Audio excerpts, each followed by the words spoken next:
Hey everybody, welcome back to the Holy Comforter Episcopal Church YouTube Bible Study. I'm Jimmy Abbott, the priest here at Holy Comforter, and if you've watched these videos before, you know that this is a change of setting.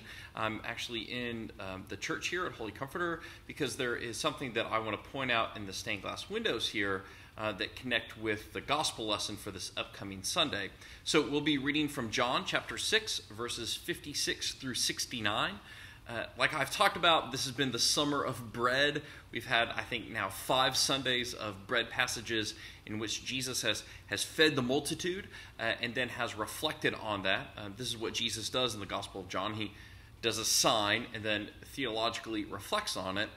So he now is talking about how he is the bread of life and that those who eat of his flesh and drink of his blood will live forever.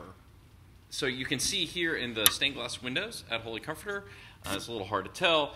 This is the I am the bread of life. So if you are coming into the church, it's on the pulpit side. The second one back, you can see there are some loaves there and a heart and some sort of grain stalks. So please, next time you're in church, check that out, especially this Sunday as we're talking about Jesus as the bread of life. Now, this offends some of the people who are following him, some of his disciples. He says, your ancestors ate of the manna that came down from heaven in the wilderness, but they ate that and they died. He's talking about Moses and that whole generation, how God delivered them from slavery in Egypt, and then they wandered around in the wilderness for 40 years, but then they ate the bread and they died anyway. Jesus is saying, if you eat of me, then you will live forever. He also says, if you will drink of my blood. Now, remember, this would have been against the strict Jewish dietary laws in which eating blood, drinking blood was forbidden. So there's a little bit of tension there. The disciples say, this is a great line, this teaching is difficult. Who can accept it? And after that, many of them, it says, they turn away and they no longer went about with him.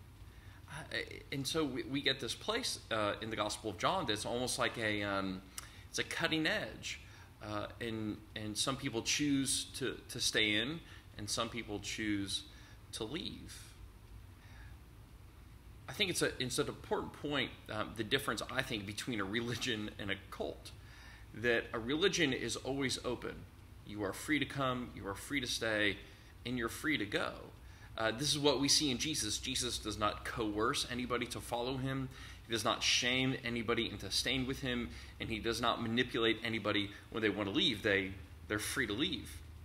And actually, at the end of our passage, you'll see that Jesus turns to Peter and says, do you want to go also?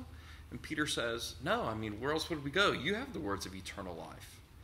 I think that's also important, that the people like Peter who are sticking around with Jesus, they're doing so not because they feel that they have to, but because what they have found with Jesus is so much better than anything else they have found anywhere else.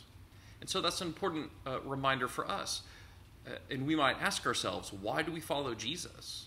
What is it that we have found here with Jesus Christ that is so compelling, so motivating, that we are going to stick it out with him even when we come across difficult teachings and difficult places in our life? I think that a lot of us can put ourselves into the place of those disciples who ask about why this teaching is so difficult. I think many of us have encountered ideas or doctrines or places in the Christian life that it seems too difficult for us, and we might be tempted to walk away. And I'd ask you to always remember what is the greatest thing here.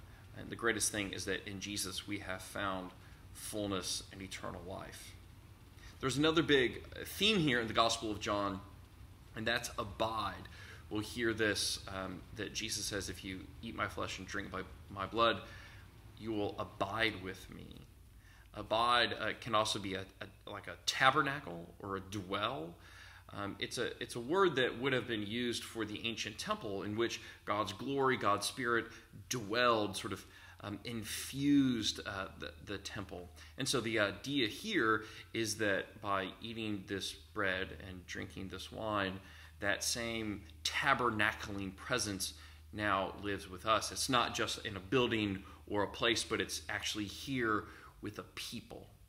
So this is, like I said, the end of our Summer of Bread. And when you come in to take communion this Sunday, I ask you to think about, when has this been difficult for you, and why are you still here, and how is it that God is still abiding with you, and to reflect and to rejoice in the fact that God is still with you and is still with us even when we find this teaching to be difficult. Thank you all, and God bless.